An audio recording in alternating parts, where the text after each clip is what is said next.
Good morning, everyone. Today, we're going to learn about decorative masonry, techniques, and applications. We'll explore different patterns, tools, and materials used to create beautiful masonry works. Decorative masonry is a subject that has a technical aspect of masonry that entails the designing and construction of beautiful buildings using concrete, stones, and bricks.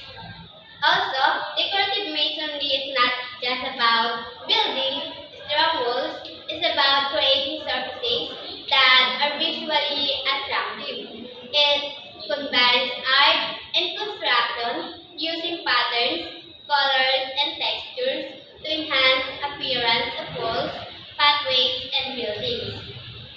There are several types of decorative masonry, including brick masonry,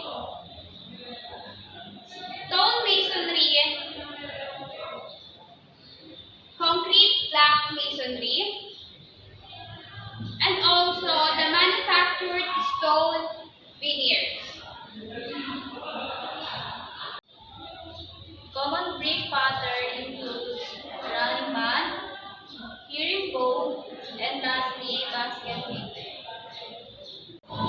For decorative masonry we have trowels, jointers, sand, water, cement, spirit levels, pointing tools, brushes, and also sponge.